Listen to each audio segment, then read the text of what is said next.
Okay, so this is the last topic for chapter 3. So for torsion, so this is helical springs. So it says here that the closed coiled helical spring in the figures of an spring is elongated by the axial load P. The spring is composed of a wire, kanang spring is composed of a wire or a round rod of diameter D that is wound together into a helix of mean radius R. So, wound siya together ang imuhang wire or a round rod into a helix of a mean radius. So, ang mean diameter, kani siya, ang katunga ani, katunga mo na siya yung mean radius R. Determine the stresses produced by this axial load. So, pwede na to siya i-cut. So, i-cut na to ang spring. Say, analyze the top portion. So, muna imuhang free body diagram. Tapos, mo din na to makita. So, applyan mo siya og axial load. At this point, kung ahanin mo siya giputol, kani siya diri, naapog kay load diha para mo resist anang P. And kana siya nga load is radius or R distance from the axis sa imuhang spring. Kung imuhang tan-awon pagid na internally, sumo ni imuhang wire. So the wire develops stresses due to the axial load P. So the figure shows the stress distribution. So muna siya yung stress distribution. So there are resisting forces and then there are two types of shear stress that is produced as a result of this axial loads nga mong i-apply. So kung tanaw na tong wire, sa kilid niya dere, kung imo na siyang i-cut, tanawin mo internally, so dinhi makita nato that there are stresses nga ma-form.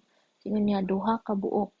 First is kani siya where stress is called direct stress.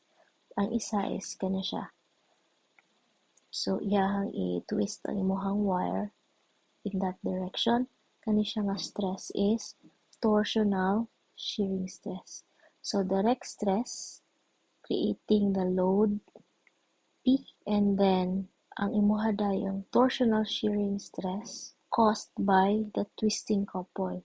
So kung gusto nimo kuhaon iyang total stress, again, equal siya sa summation sa direct shear stress and the torsional shearing stress. So muna ni iyang equation. P over area or P over pi d squared over 4, or this is equal to 4p over pi d squared. Ang torsional shearing stress tapos, torsional shearing stress dayon is equal to 16 pr over pi d cubed. Or, pwede mo siya i-simplify into this equation. So, sa ato ang exams, or there is a sample problem, ato na siyang tawagon ng equation 1 para mas dali na siya ma-identify. So, kani siyang value sa stress neglects the curvature of the spring. So, atong pag-curve sa spring, di ba, sa kilid, di ba, ma-form siya helix. So, wala ni neglect ni ang kaning the curvature sa spring. So, used only for light spring where the ratio D over 4R is small. So, kani siyang equation.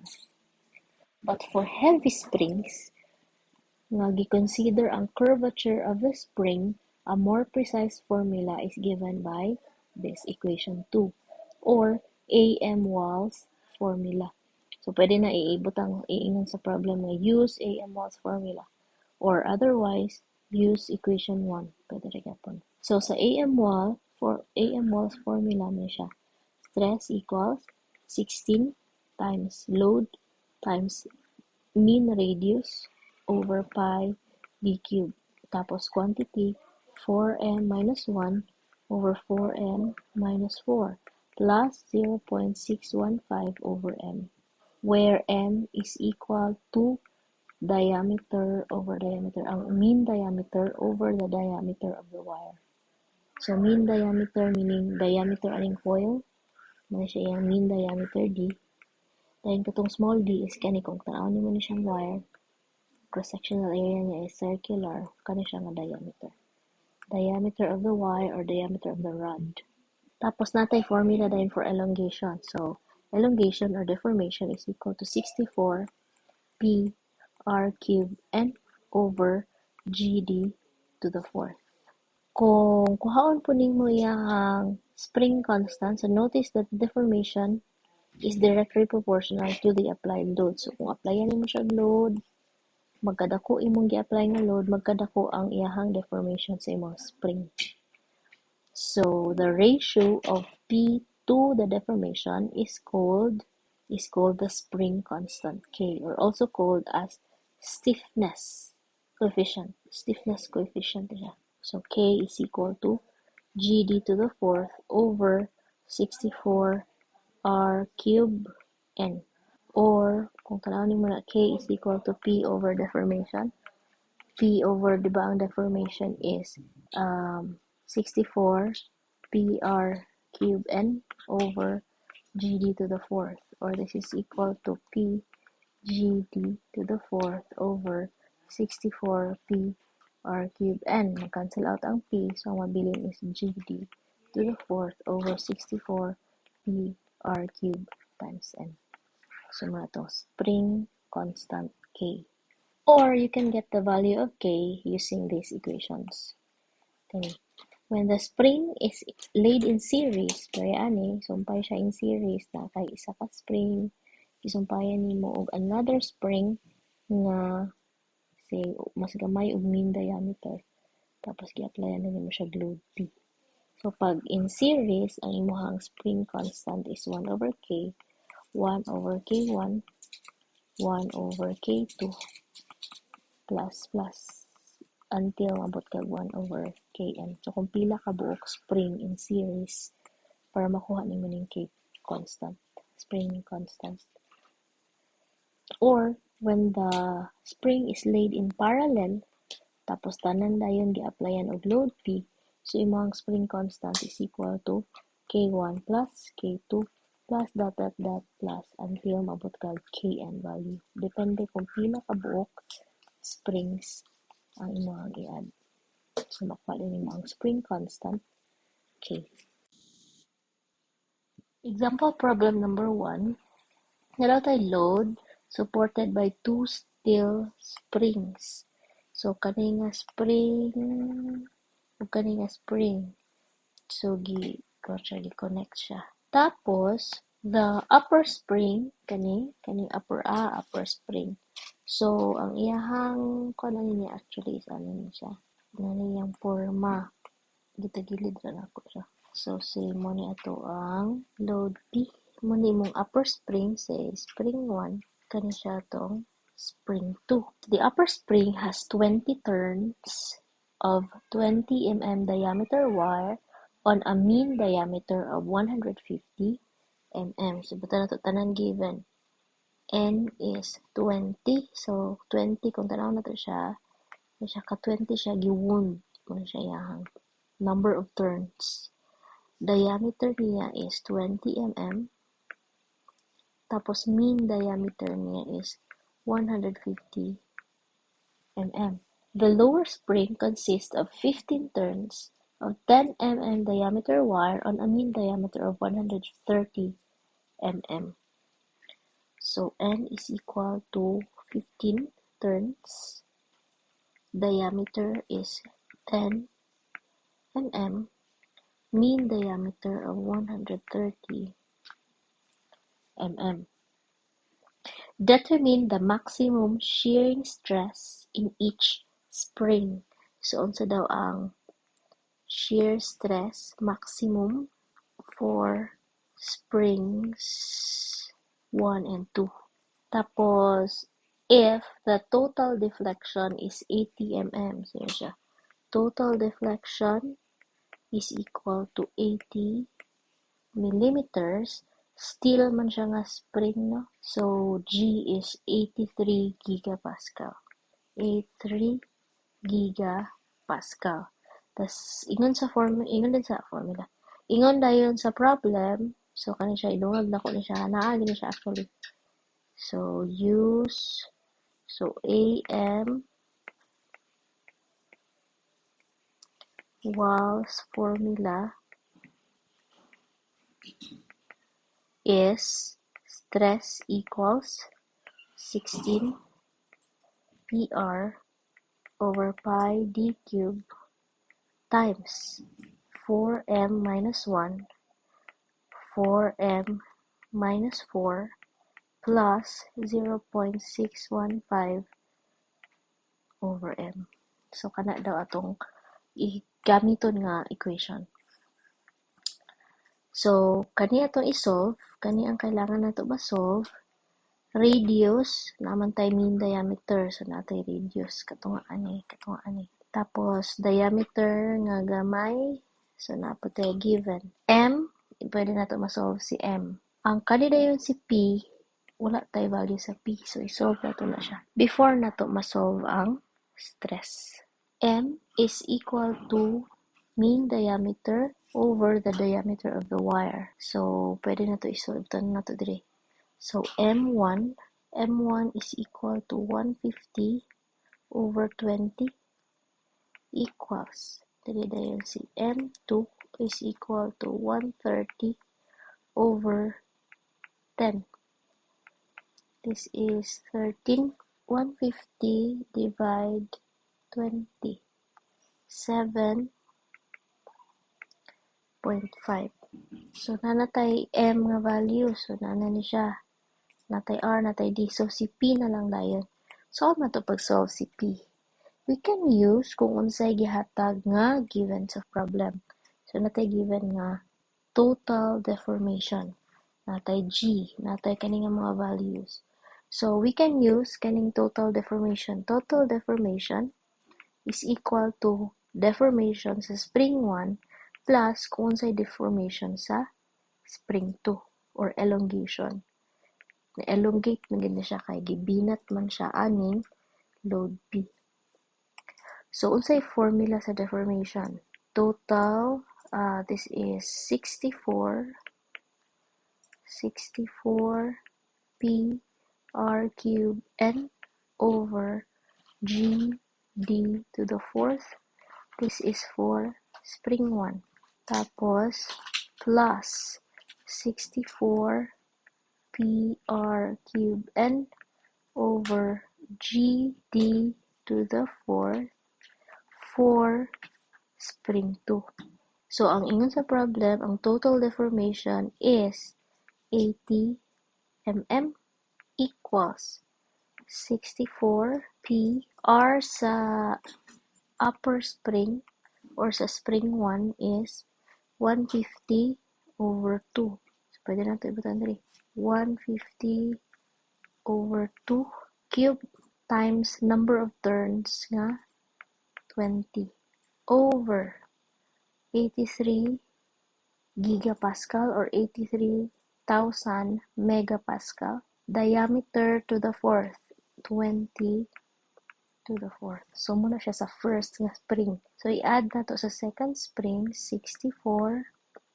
P, R is 130 over 2 cube times number of turns nga 15 divided by 83 tapos diameter nga 10 mm to the fourth. So, i-input nimo ni tanan nga values sa calculator para ma-solve nimo si P. So, what is P? 80 equals 64 alpha x. So, muna si P times 150 over 2 to the power of 3 times 20 divided by 83,020 to the power of 4. Tapos plus 64 times P times 130 over 2 times to the power of 3 times 15 divided by 83,000 times 10 to the power of 4. So 223.276. This is in Newtons. Maximum stress sa spring 1 is equal to 16 times 4 spring 1. 16 times 2 to 3, 276. Mean radius is 75 over pi. Ang diameter is 20 cube times 4, 7.5 minus what? 4m minus 4 plus 0.615 over m na 7.5. So what is the maximum shear stress exerted by spring 1? 16 times 2 to 3.276 times 75 over pi times 20 cube times 4, 7.5 minus 1 over 4, 7.5 minus 4 plus 0.615 over 7.5 equals 12.765. This is in megapascal. So 2 to 3 is in newtons. Kani siya naka-newtons. Kani naka-mm. Diameter cube. So mm cube na siya. Kani wala man yung mga unit. So cancel out ang mm, newton per millimeter squared or megapascal. So this is the maximum shearing stress exerted by spring 1. For spring 2, stress 2 is equal to 16. 223.276. Mean radius 130 divided 2. 65 over pi. Diameter is 10 mm. Sa second spring, 4 times 13 minus 1 over 4 times 13 minus 4 plus 0.615 over 13 or over m. Maximum stress exerted by the second spring, 16 times 2 to 3.276 times 65 divided by pi times 10 to the power of 3 times 4m nga 13 minus 1 over 4m minus 4 plus 0.615 over 13 equals 82.03 megapascal. So the maximum shear stress exerted by the second spring. For problem number 2, so yun sa problem, na daw tay rigid bar. The rigid bar is pinned at O. Tapos, supported by 2 identical springs. So, identical daw ning duha diri ka spring. Say, ato na siya i-denote kani nga spring is spring 1. Kani siya spring 2. Each spring consists of 20 turns. So, 20 turns. Diameter sa spring is 3/4 inch. Having a mean diameter of 6 inch. So, kani siya mo na iyahang mean diameter nga 6 inch. Determine the maximum load. Pila daw ni siyang maximum load that may be supported if, so masupport siya aning duha ka spring if ang shear stress sa springs sa duha ka spring is limited to 20 KSI. So second problem. So again, ato ni siya ibutang spring 1. Kani siya atong spring 2. So, yun sa problem, use equation 1. So, unsa man itong equation 1? Equation 1 is stress equals 16 PR over pi d cube multiplied by 1 plus d over 4r. Again, the springs, pila to ka turns? N is equal to 20 turns, 3/4 diameter, stress 20 ksi. N is 20, diameter is 3/4 inch sa kada spring na siya. Dayon, the stress is limited to, the stress is limited to 20 ksi. Sa duha na siya ka spring. Using this equation sa stress, unsa dayon iyahang value sa weight nga kaya i-support ani nga structure. So, kung tanaw na to nga equation, natay given nga stress, mo'y atong isolve ang katong force exerted by the critical spring nga mag-exert siya og maximum allowable value sa shear stress. So, sa kaning duha, may critical ani nga spring. Kung tanaw na to assembly, naa siya hinge diri. Gibira siya at diri nga side due to this load or kaning weight nga na diri nga side. So, giinat siya paubos. So, unsa may porma niya after applying the weight. So, ang porma niya ani is nakain ani siya. So, muna siya karon ato ang rigid bar. Nga gi-applyan nimo aning weight W. So, down siya diri. So, kani nga spring, kasi may tabo ani nga spring. Kani nga spring is muinat siya. Muinat siya, kana iyahang elongation. Kani siya, muna iyahang, say, deformation sa spring 2. Kani po diri, sa may mahitabo aning spring 1. Spring 1 will compress or mo-shorten.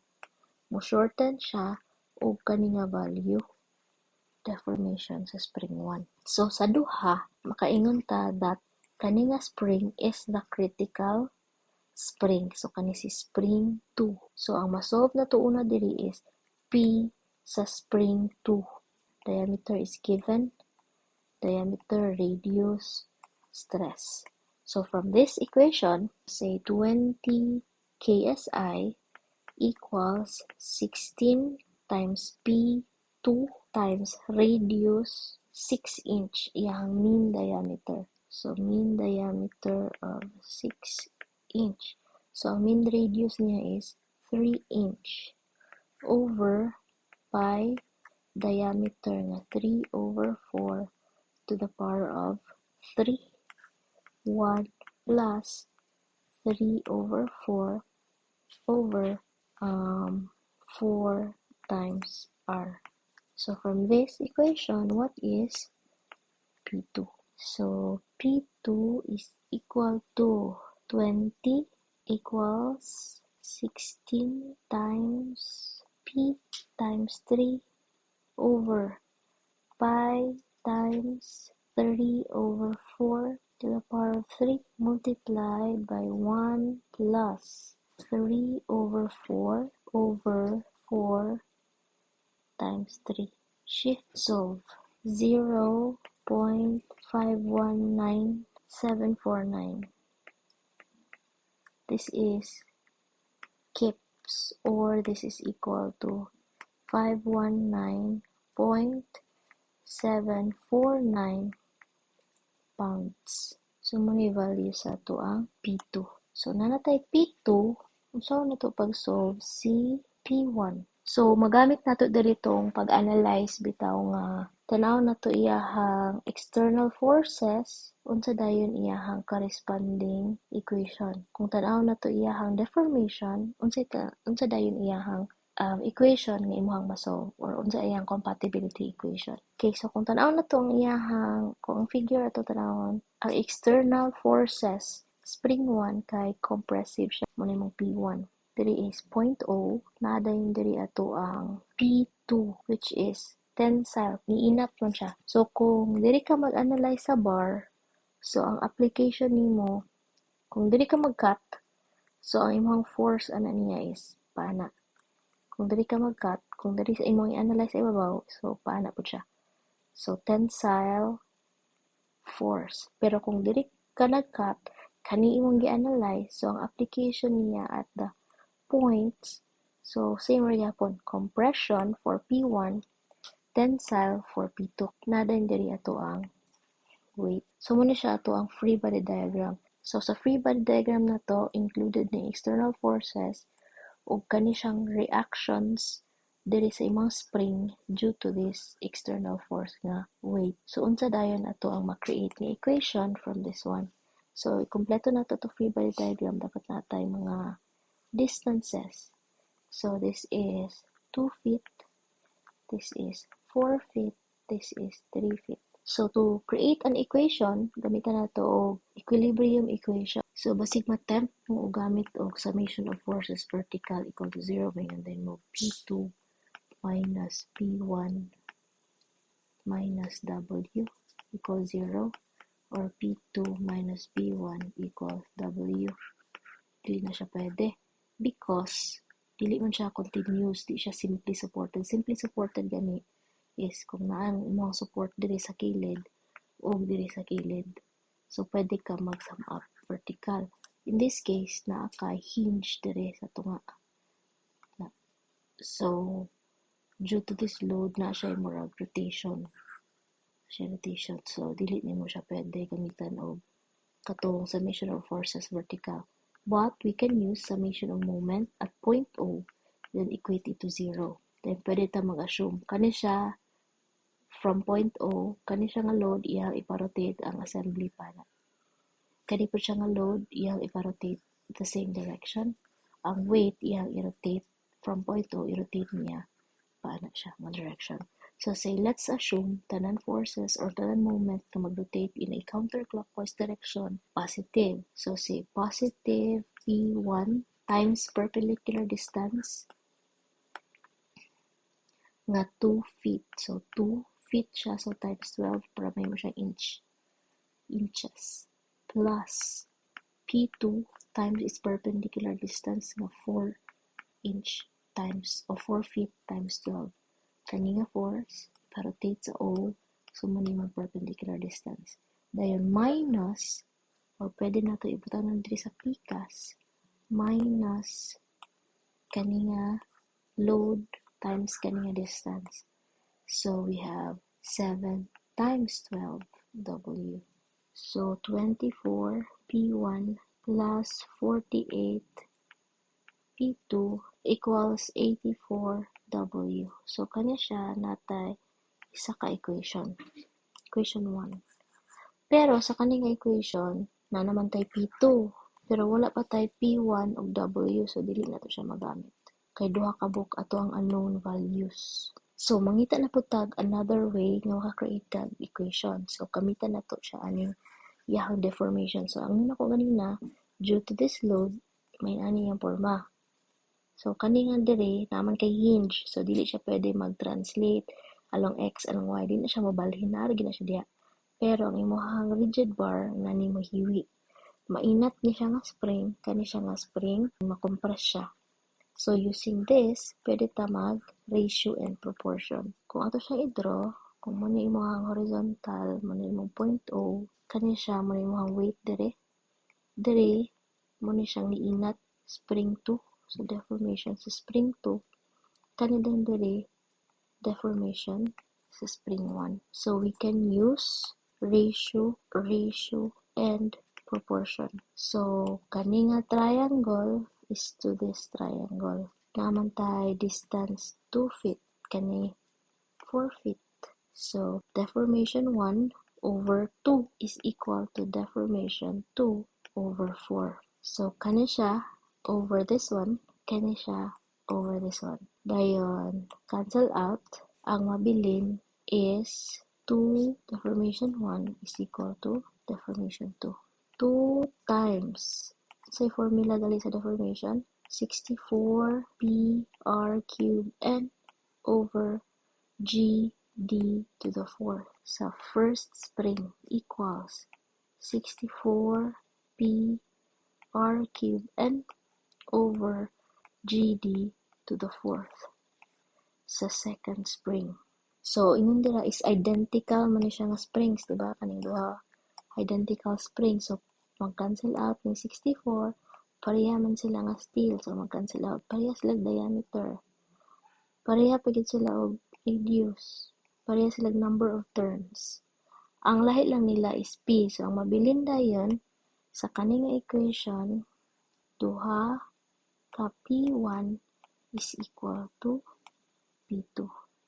Kani siya is our second equation na na-create.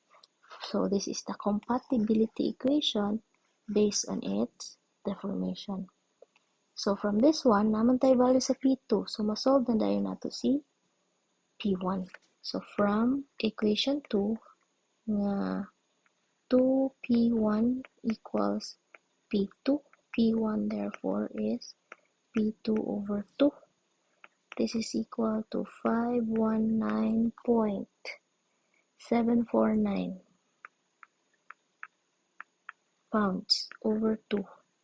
So, natay value sa P1. P1 is equal to 519.749 divide to 259.875 pounds. Tapos, equation 1, katong equation 1 nga na-create na to ganina, kani siya, masolve na dahil na to si W. Copy. So, muna si equation 1. So, we have 24 times P1 is 259.875 plus 48. P2 is 519.749